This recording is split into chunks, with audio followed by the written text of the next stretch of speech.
Welcome back, America. It's Hugh Hewitt. Kevin McCarthy led the Republicans to victory in 2020 and to a majority in 2022. He's the GOP leader right now. He's the speaker designate of the conference, and he will be the speaker come January. Good morning, Leader McCarthy. Welcome. Good morning. Thanks for having me back on. It's great to talk to you. I was just berating the Knucklehead Caucus, and I know you're a gentleman. You won't single out people. But these 5 Republicans are screwing up the transition. Are they retreating? Are they going to let things move forward, Leader McCarthy? Well, we're still continuing to talk, but they have not moved. And the difficulty here is that, we're the only Republican entity stopping the Biden administration, but we're also going to be the only ones that can move forward. But it would delay everything, getting committees up and running, being able to do the things that we need to get done from the very beginning. Well, the very most important thing, I'll name 2, the Select Committee on China, which you've announced Representative Gallagher is the chair, and I'm very happy about that, and your focus on the border. And I just talked with Governor Youngkin about the fentanyl flood in Virginia. Do they not realize they are screwing up the staffing and standing up of these 2 important efforts, both border control and the Select Committee on China? I hope they do, because, we want to hit on the very first day. The very first day, we want to repeal 87,000 IRS agents. We want to be able to secure the border. And we know that fentanyl that's coming across, you don't just stop that by at the border, where it begins in China. And one thing you have always been so good at is pointing out China's goals around the world, and that's why I stood up a new Select Committee on China. It will be Republicans and Democrats.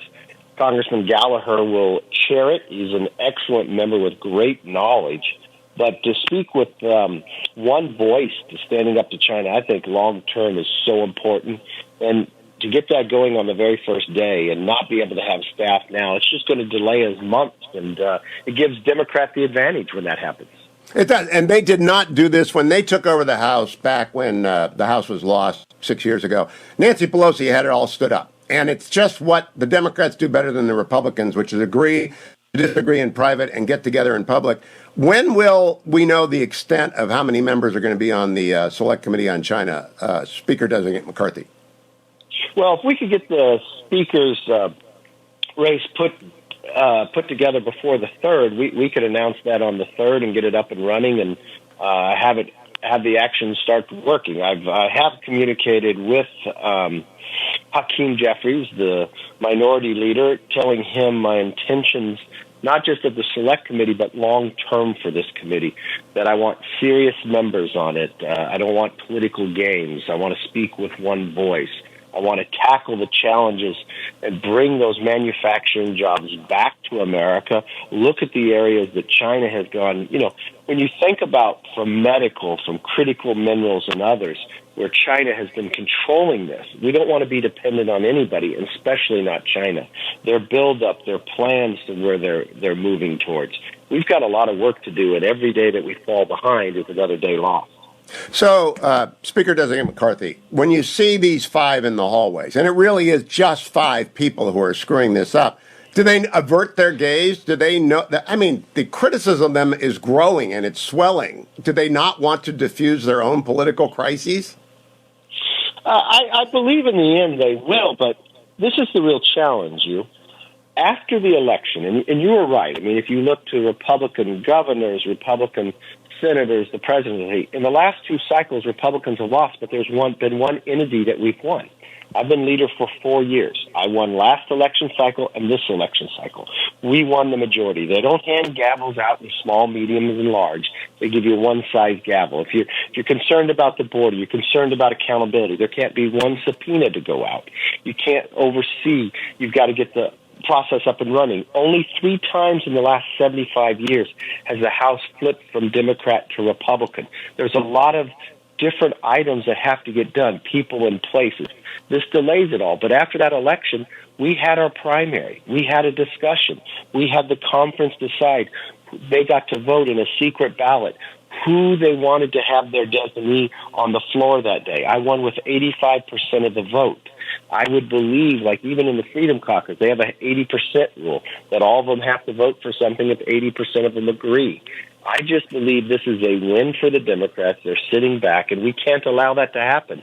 We are the only individuals standing in the way of stopping more Democratic bad policy. May I also add, I think they're screwing up candidate recruitment for 2024. You did a great job with Juan Ciscomani and many other new members. Am I right about that, that the delay is even delaying your particular personal efforts to recruit people for 2024? It's not only delaying that, it's being prepared to not only defend the majority, but grow the majority. You want to take advantage of having the majority. Remember, this is a presidential year, so you only have so many months to really get out there and govern, and you want to hit the ground running. Every day you lose, if you lose a quarter, you don't start strong. So you don't get new, stronger candidates. You don't get more resources to be able to supply those candidates to get the message out. And people look at us and believe, are you ready to be the majority if this is what's happening? How can you pass the big bills? How can you change the course of history? How can you secure the border? How you can become energy independent? How you can pass a Parents' Bill of Rights? It's all in jeopardy. It's all in jeopardy, and I hope Leader McCarthy, soon-to-be Speaker McCarthy, the 5 in the Knucklehead Caucus, get the message. Thank you for joining me this morning. Congratulations again. 2 in a row. Looking forward to 3 in a row in 2024. Welcome back, America. Earlier this week, you may have seen a headline that Virginia Governor Glenn Youngkin wants to spend $230 million on a behavioral health crisis. I applaud this, and he's joining me this morning to discuss what he's doing. Good morning, Governor. Welcome back to the Hugh Hewitt Show. Good morning, Hugh. So great to be with you, and Merry Christmas. Merry Christmas to you. And I want to spend all of our short period of time on this $230 million request because I think it is a absolutely urgent priority for every governor. What's it all about, Governor? What moved you to make the ask? Well, we know we are in a behavioral health crisis across Virginia and across America. And, Hugh, it touches everybody. I don't know anyone who hasn't had a family member or a close friend who hasn't had that horrific phone call about a suicide or someone who's had a behavioral health crisis. And we got to get on this because the biggest gap we have is the services that are available versus this huge surge in need across the Commonwealth. And I can't help but look back at the horrific murders in Charlottesville and Chesapeake, and not know that our behavioral health system just must do better. So we're calling for a substantial investment in capacity, in school-based resources, in telehealth, so that students at universities and in high schools can reach out and get help the day they need it. A substantial investment in mobile crisis teams and crisis receiving centers so that we can react immediately, so that those Virginians who need help can get it. We're investing substantially in personnel to make sure that we're increasing our pipeline of psychiatrists and psychiatric nurses and nurse practitioners, in staffing at our state hospitals, and in post-crisis facilities so that those Virginians who are ready to step into their recovery have an appropriate place to go. Our system is being overwhelmed. This is our moment to step up and meet that challenge. And this is for the long-term health of the Commonwealth of Virginia. This is going to be a 3-year transformation effort. We can't get it all done in 1 year, but we are taking a bold, big step to fundamentally change the way that we are addressing behavioral health in Virginia. So, Governor, how did you arrive at the specifics in the plan? Glenn Youngkin didn't go into the basement and do some internet research. How did you come up with, here's where we want to spend the money and here's what we got to get, particularly the personnel pipeline? Hugh, this has been a priority from the day we started on January 15th, and we've had a fabulous team working on this with involvement from thousands of industry participants. But at the end of the day, the best practice models across the country really are clear. The Arizona model is really good, and I'm very happy to use them as a benchmark as to what our capacity should be. We also have had pilot programs running in our schools with in-school staffing. We piloted our telemedicine and telehealth capabilities across a number of our universities this past year. And so we're taking best practices from across the country, pilots that have worked in Virginia and scaling them. And we've been working with some of the best minds across the country and across Virginia. This is a well structured plan, and this first step is so important because we can't wait. So it's the right help right now, and we're getting moving. So Governor, it's a big umbrella, and under that are tragedies like the University of Virginia student who was so troubled and took the lives of his classmates, and then you have K through 12 crises. They're all very different, but they're all under this umbrella. Is there enough differentiation between the particular set of problems you're dealing with and the resource allocation to make sense? There is, with the clear statement that we have to build capacity across all of it. One of the biggest challenges that we do have is that the services and capabilities for our youth are in the worst condition. Virginia was just ranked 47th in the nation for youth behavioral health capabilities, and that is not where we are going to be. We are not going to be there. And so I am concerned about the entire spectrum of services, but particularly for those services for our young people. And what we're seeing, of course, with our young people is just an extraordinary uptick in suicide, in overdose, and in the scourge of fentanyl. I mean, we have record levels of overdoses in the Commonwealth, and 76% of them are from fentanyl. And so my extraordinary wife, Suzanne, and our Attorney General, Jason Miyares, launched a program 2 weeks ago called One Pill Can Kill. And it is a broad-reaching communication program to help our young people understand that one pill will kill you. And we have to make sure that people understand that the fentanyl that is pouring over our border, our open border in Texas and New Mexico and Arizona and California, is already in Virginia and is taking lives. This is at the top of our list, and boy, Hugh, it is heartbreaking, and we're getting to work. It is heartbreaking. 20 seconds, Governor. Do you have Democratic support for this? We do. This is not a partisan issue. This is a Virginia issue. This is an America issue, and we're going to lock arms and get this done. Godspeed. Go save some lives in 2023. Thank you, Governor Youngkin. Merry Christmas to the entire Youngkin family. I appreciate you joining me. Don't go anywhere, America. I'll be right back. Morning glory, America. Bonjour, hi, Canada. Here you at live inside a cold beltway. I hope you are having a great day wherever you are as we come up to Christmas. Admiral James Stavridis, retired United States Navy, joined me, former Allied Supreme Commander of NATO, head of Southern Command. Good morning, Admiral. How are you? Merry Christmas. Doing great, Hugh. Merry Christmas to you. Only if you need to buy someone a book, just go over and look up Stavridis on Amazon. There are like 8 of them. Admiral, I want to get to your column in Bloomberg, but I want to start with a question, and it's not an ambush. I just read it this morning. Last night, Mike Lee gave a speech on the floor of the Senate about Lieutenant Alconis of Claremont, California, who's in jail in Japan because he lost consciousness driving down a hill, and 2 people were killed as a result of the accident. And the Navy's cutting off his benefits, and Senator Lee and many other Republicans and Democrats are asking the Secretary of Defense to restore those benefits. Why would they not do that? I know you've served the SecDef before. Why would a SecDef not do that? A SecDef, first and foremost, is always a little leery of reaching into one of the service buckets because each of our services, Army, Navy, Marine Corps, Air Force, Space Force, each have their own culture, their own history, their own way of going about business.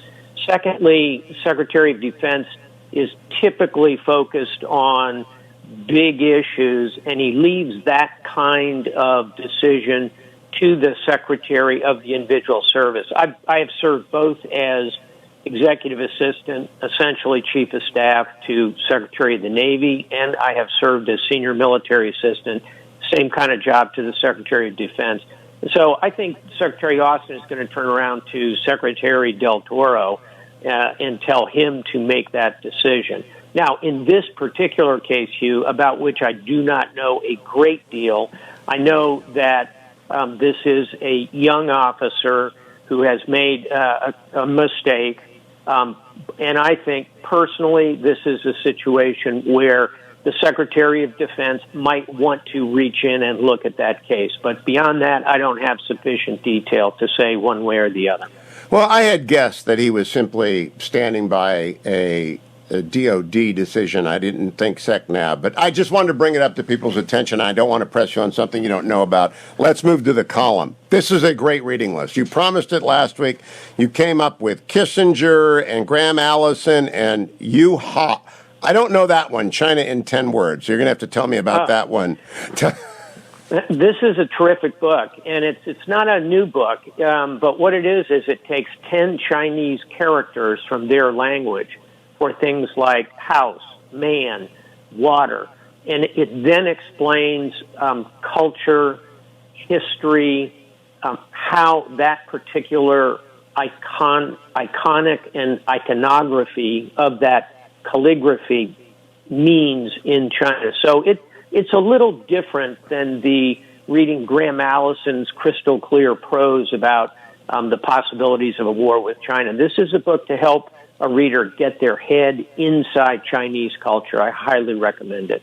Now, to that point, Admiral, as we speak, COVID is sweeping through in a deadly way. The Economist estimates 1.5 million Chinese will die between now and after this outbreak has swept through the land.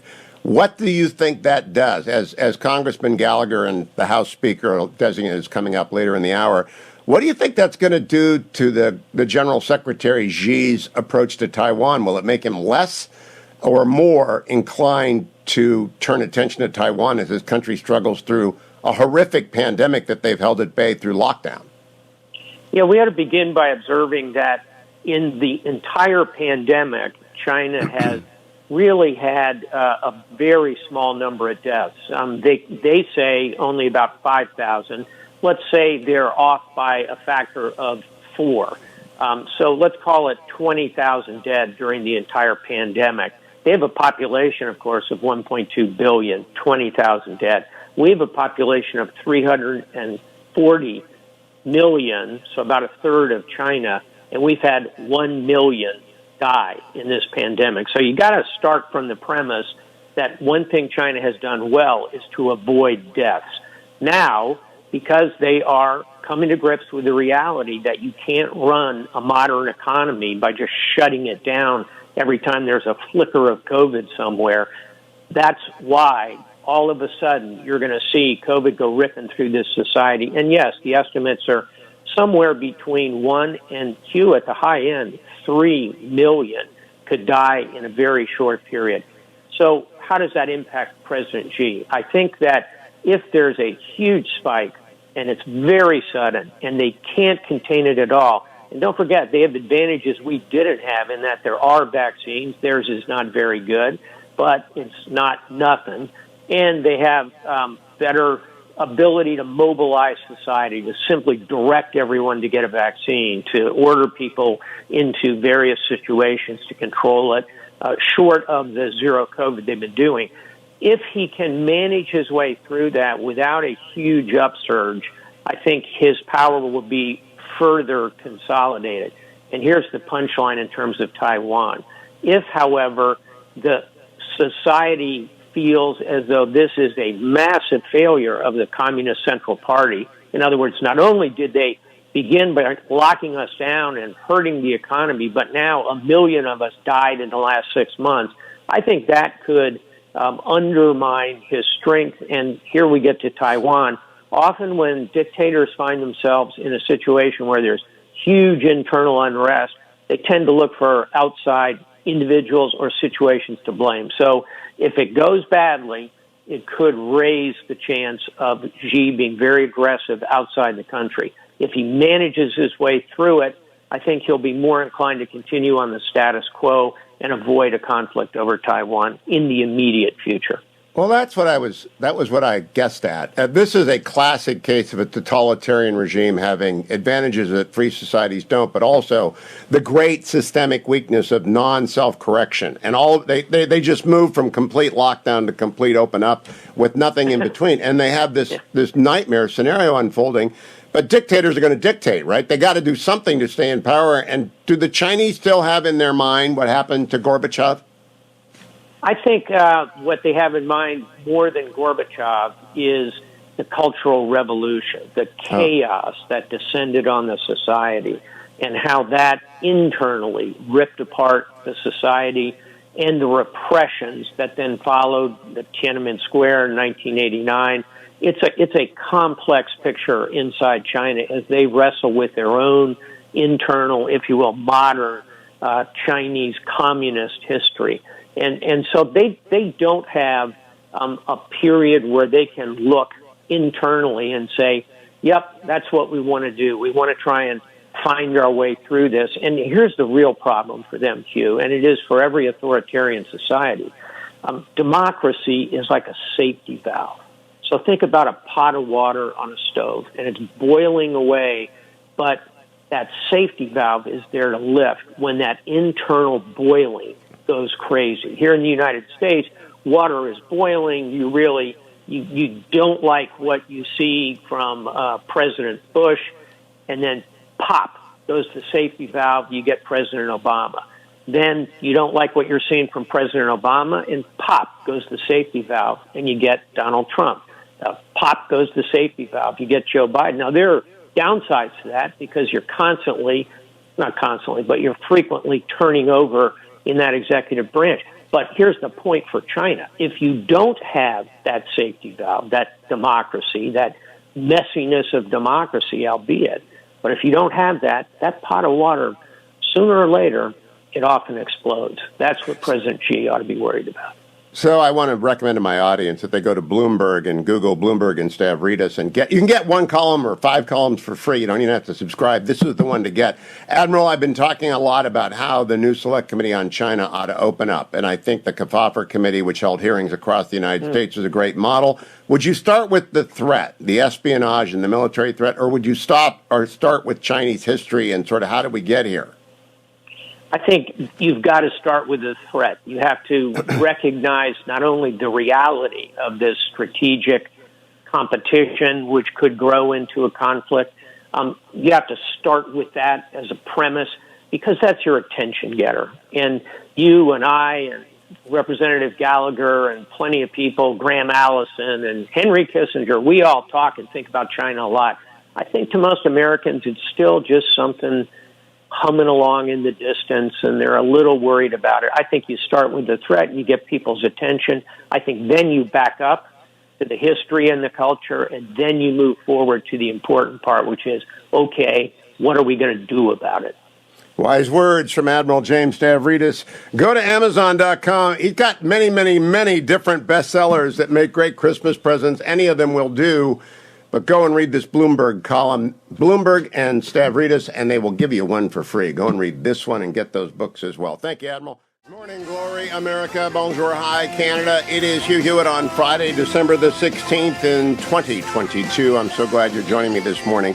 I have 19 stories in my stack of stuff, breaking news, rundown. And I'll get to that, but I'm going to start with the 20th story first because it occurred last night from the Senate floor. It's very obscure, but it should matter to people who serve in the military and those who have friends and family in the military. And I just am astonished that Senator Lee had to make this speech and that Defense Secretary Austin has made the decision he did. From the Stars and Stripes this morning. The Defense Department will deny a plea from Navy Lieutenant Ridge Alconis to extend his pay and allowances while he serves a 3-year prison sentence in Japan, according to United States Senator Mike Lee of Utah last night. During a speech from the Senate floor, Lee said he spoke on November 29th with Defense Secretary Lloyd Austin after 3 weeks of requests for a phone call. Lee said he asked Austin for an update on the request for an exception to policy Alconis made in June exception to the policy at a request that Alconis made in June to keep his benefits flowing when his leave runs out at the end of this month. Without Alconis's pay, his wife, Brittany Alconis, and 3 children, still living in Japan, would be kicked to the curb at Christmas time, Lee, a Republican, said during his 23-minute speech on the Navy lieutenant's plight. Secretary Austin callously informed me that day that the request for the exception to policy would not be granted, Lee said. I asked him why. He said he believed it wasn't appropriate for the department to do that. Lieutenant Alconis, 34, of Claremont, California, was convicted in October of 2021, so a year and 2 months ago, by a 3-judge panel in the Shizuoka District Court of negligent driving, causing the deaths of 2 people and injuring a third in May of 2021 in the Shizuoka Prefecture. The Tokyo High Court in July upheld his conviction on appeal, and he reported that month to the Tokyo Detention Center to start his sentence. So he's been in detention for roughly a year and a half. Alconis, a weapons officer aboard a destroyer based at Yakusa Naval Base, was driving his family home through Fujinomiya after a trip to nearby Mount Fuji when he lost consciousness due to acute mountain sickness He testified at his August 2021 trial. He said 2 doctors, a general practitioner and neurologist, had diagnosed him with acute mountain sickness after the accident. Symptoms can feel like a hangover and include dizziness, headache, muscle aches, and nausea. The court found instead that Alconis continued to drive after feeling drowsy, as prosecutors alleged. On Thursday, Senator Lee questioned why Alconis is serving time at all. Why is he in prison in Japan? Did he steal something? Did he harm someone? No, none of the above. Well, he did harm someone, but it was negligence, not intentional. This was not a criminal act, the senator said. This was a medical emergency that resulted in a tragedy, and I'm sad that it did. Alconis, Lee said, suffered a rare medical condition he didn't know he had. He couldn't have known that he had this medical condition.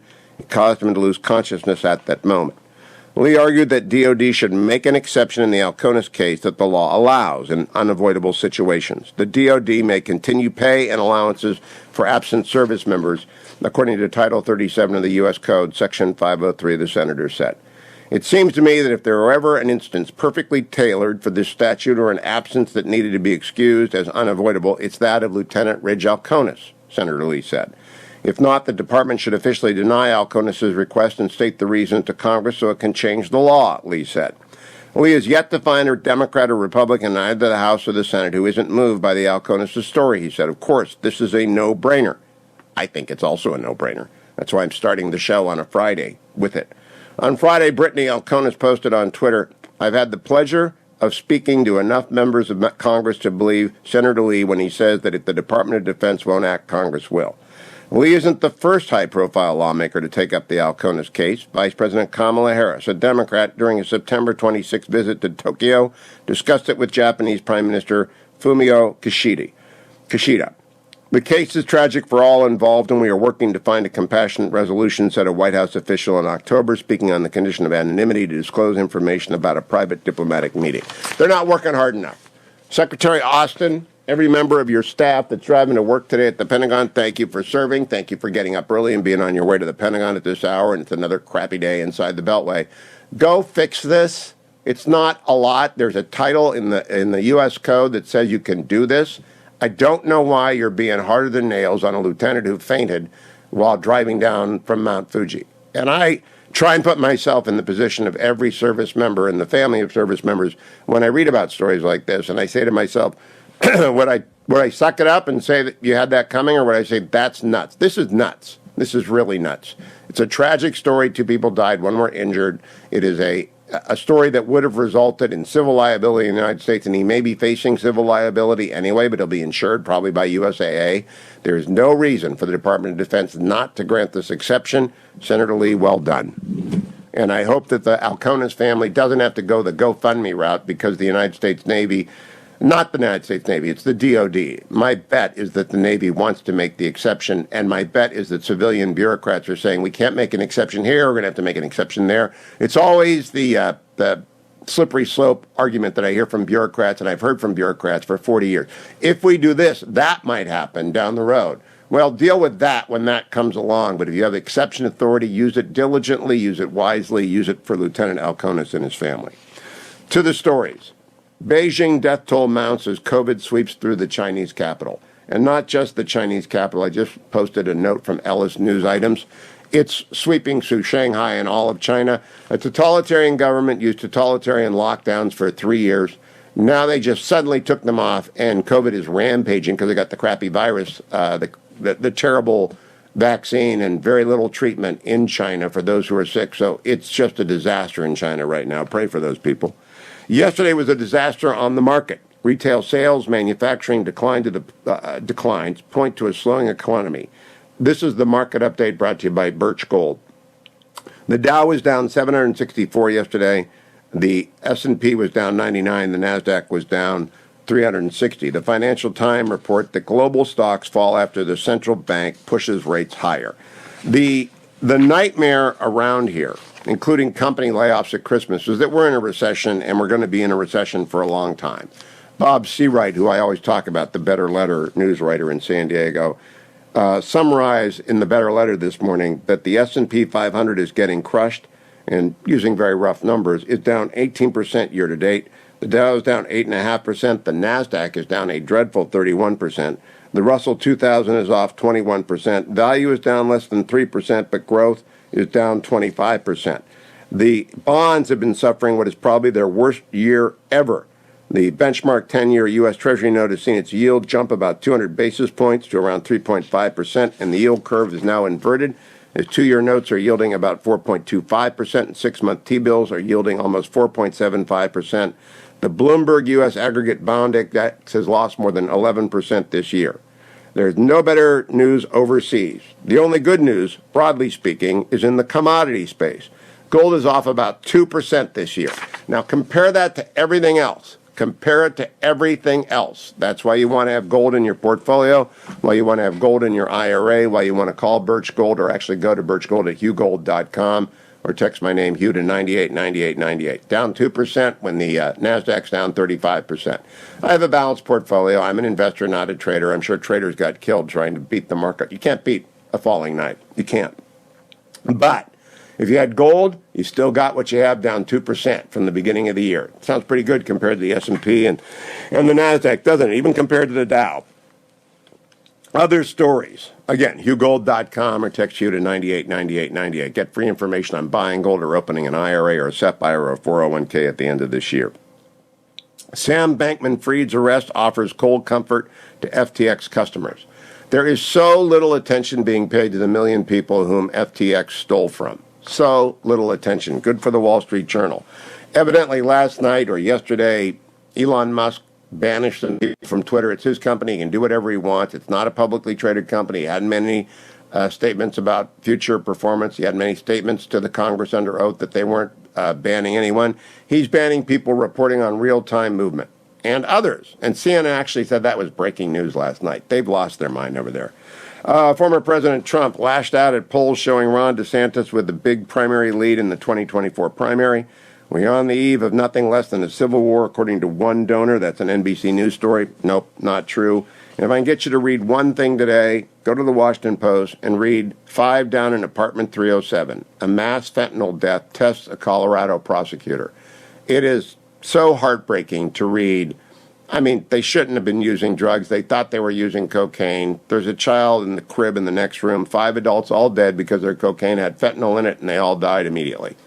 That's what's coming across our border. That's what we're not protecting. I will be talking with House Speaker designate Kevin McCarthy.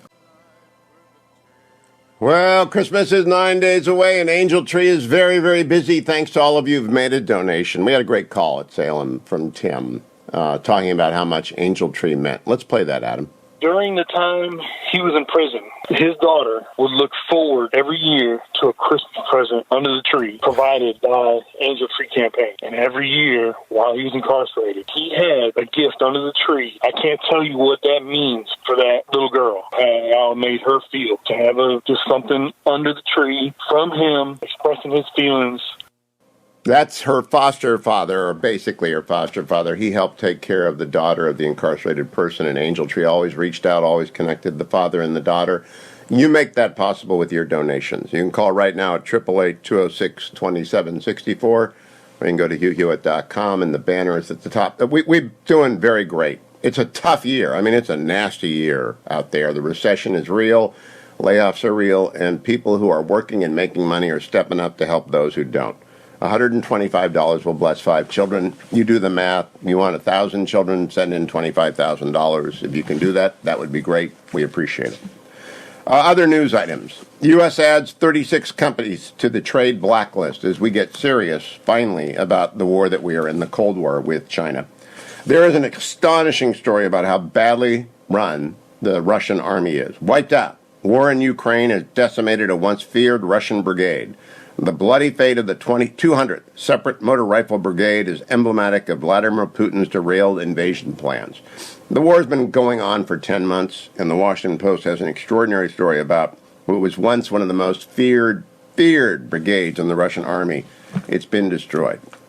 Interesting news from the region of Scripture.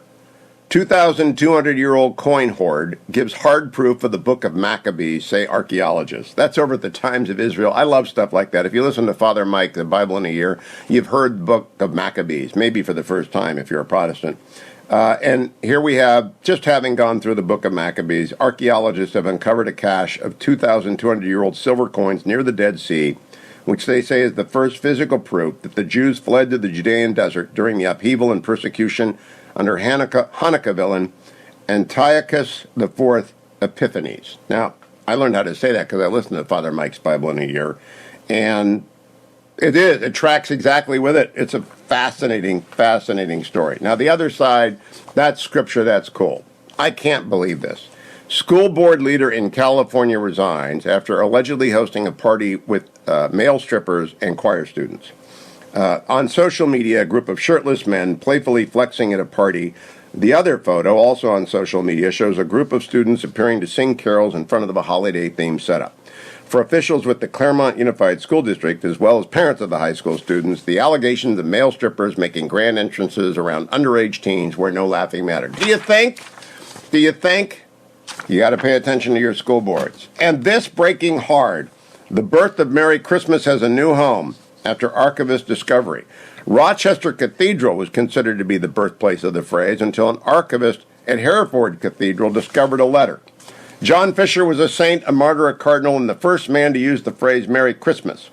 But they thought he used Merry Christmas when he was Bishop of Rochester at the Rochester Cathedral.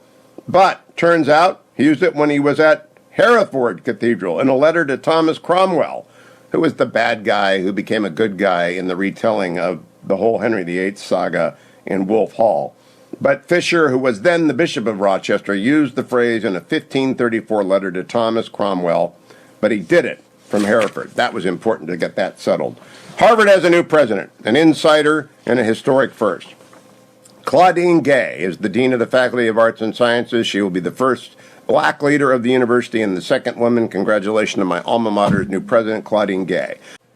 Welcome back, America. I'm Hugh Hewitt. This is my annual segment. I do one a year for the wine lovers out there. Now, I know you folks are a cult. I really realize you're a cult, and I'm not part of your cult. I don't drink, and I don't have a taste for wine. It never made any. But I was at Guy Benson's Christmas party, a fabled Christmas party with the fetching Mrs. Hewitt, and we met my next guest, Brian Morgenstern, there with his wonderful wife, Teresa, and he told me about his book, Vignettes and Vino, and I thought, radio segment. Good morning, Brian. How are you? Hi, Hugh. I'm doing great. Thanks for having me on. Did I accurately portray that? Did you see my eyes light up and think, radio segment for the wine lovers? I did. Indeed. And I know you have many in your audience, so hopefully we can put on a good show for them.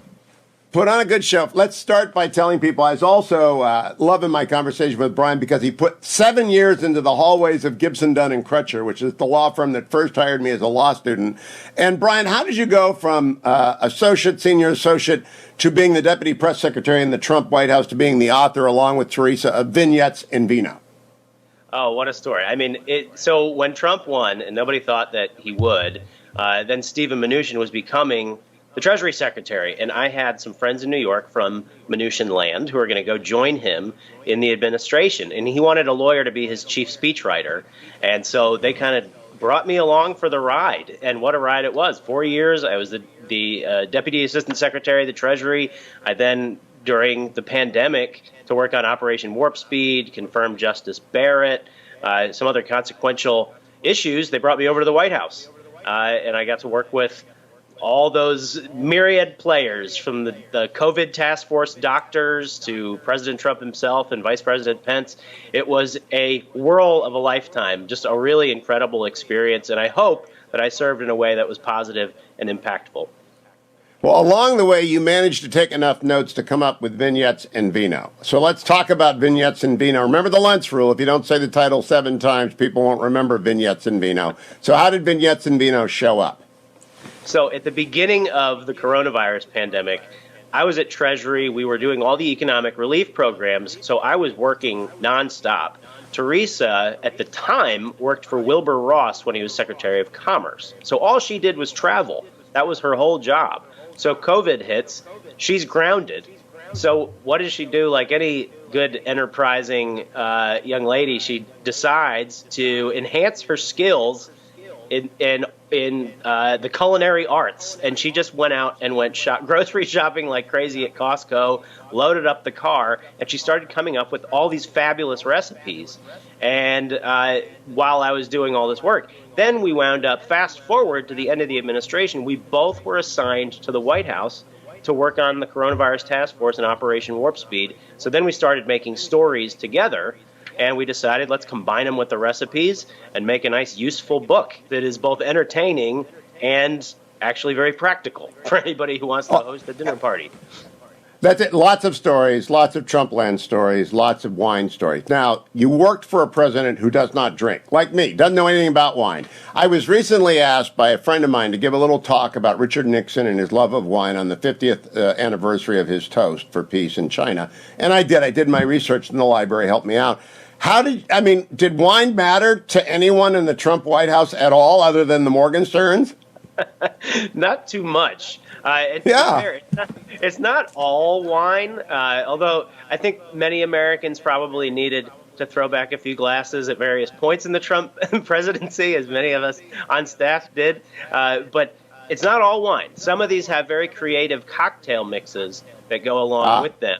For example, a lot of people like Moscow Mules, very popular drink. We made a little bit different version, and since we can't say Moscow because lest we be accused of collusion, we called it the No Collusion Mule, and we made just a little bit different recipe for it. So it's some wine, also some cocktails. We mix it up depending on the recipe. Now, Brian, you did not go back to the law. The normal path for someone like you is to go in, work at the top of Treasury, work at the top of the White House, then go back into the big law like GD&C and prosper. Why did you not do that, and what are you doing instead, besides writing books, vignettes, and Vino? So a couple of reasons.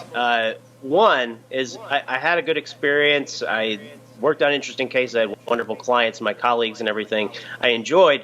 But then I had worked on historic legislation, writing speeches for the Treasury Secretary, flying around the country with the president, working on really consequential issues. The thought of going back and doing the same thing that I did before didn't sit well with me. I have an entrepreneurial bone in my body that, an itch that needed to be scratched. I really wanted to take a bet on myself and go out on my own and use the lessons that I learned from the administration in a way that would help private businesses thrive, especially emerging businesses. And now we're seeing in our economy a lot of them coming out pushing back against sort of the left corporatist agenda that I think many people perceive.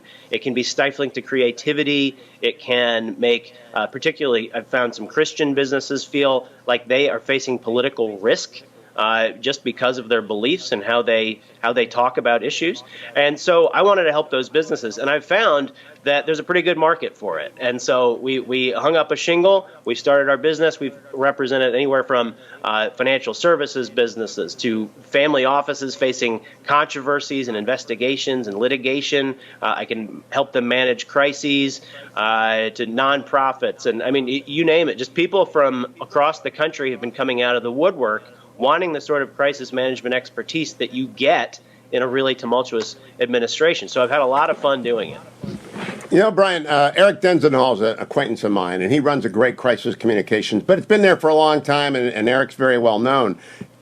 I don't know if he's a lawyer, and I don't know if he's a big law lawyer. That's really unique in my estimate of the number. There are a lot of crisis communication firms. We're living in the new Rome, right? Washington, D.C. is the new Rome, and maybe Beijing wants to be the new Rome, but there are really only two cities in the world that drive everything. How is it going as a Trump alum opening up a crisis communications firm in D.C.? Well, it's more partisan than I thought it would be, in that the demand for me is amongst mostly conservatives, as I said, a lot of Christian companies, certain candidates and nonprofits that really want to push back against a left-leaning agenda. Those already on the left haven't shown a lot of curiosity and interest in speaking across the aisle, which I'd be delighted to help them do. There just doesn't seem to be much interest there. It seems to be the interest from the right wanting to sort of try to swing the pendulum back a little bit, or at least manage their sort of political exposure, their political risk. That's what I'm seeing kind of in the market. D.C., as you know, Hugh, it's the swamp. And so I think basically my clients tend to want to be able to navigate the swamp, push back against the swamp, and challenge the groupthink that they think has been sort of taking over our political discourse. How do they find Brian and Teresa Morgenstern? Where do you guys, what's the URL to find your firm? We live at winthefuturestrategies.com. That's winthefuturestrategies.com. You didn't tell me that at Guy's house, or if you did, I forgot it. That's a good name, winthefuturestrategies.com. Now, I want to go back to your Columbia Law days, because I happened to, when I worked for Richard Nixon in New York in 1980, live at Hogan Hall. Did you ever have that delightful experience?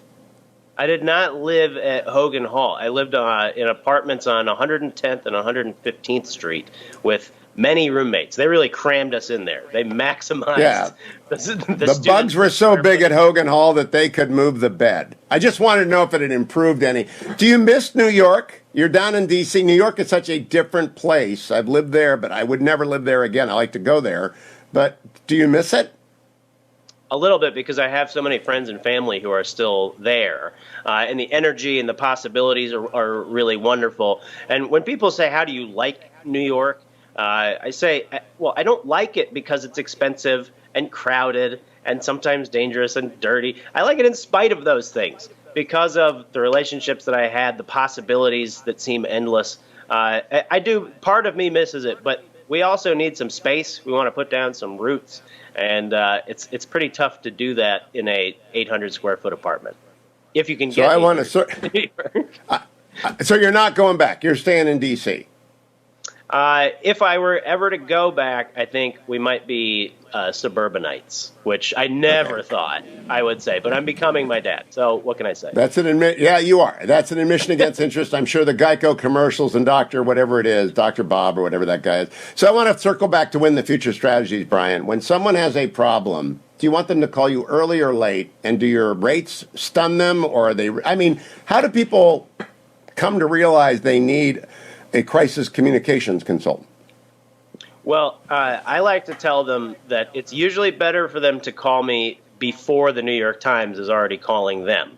Because if it's by that point, there's probably a story written, they're just asking for a comment on it, that will be buried, after the jump deeper into the paper. So always call early, always get advice on how to navigate. Oftentimes it's a litigation, or it is a investigation if they get a subpoena, and they think it's going to become public, or if they have a controversy with employees, someone is coming after them for some kind of political issue, trying to get them canceled. At the first whiff, you need to be participating in the conversation, because if you're not, you're losing. Some people try to hide. It doesn't work in this day and age. You really have to be pushing back forcefully and assertively and precisely right from the jump. You got to get in early and fight back. You cannot actually sit on your haunches. I want to remind everyone, Vignettes and Vino for a wonderful Christmas present. Brian, great to see you. My best to Teresa. It's one of the lovely happenstances of the holiday season that we met you and your wife. Thank you for joining me early this morning on the Hugh Hewitt Show. Truly, it was a delight. Thank you, Hugh.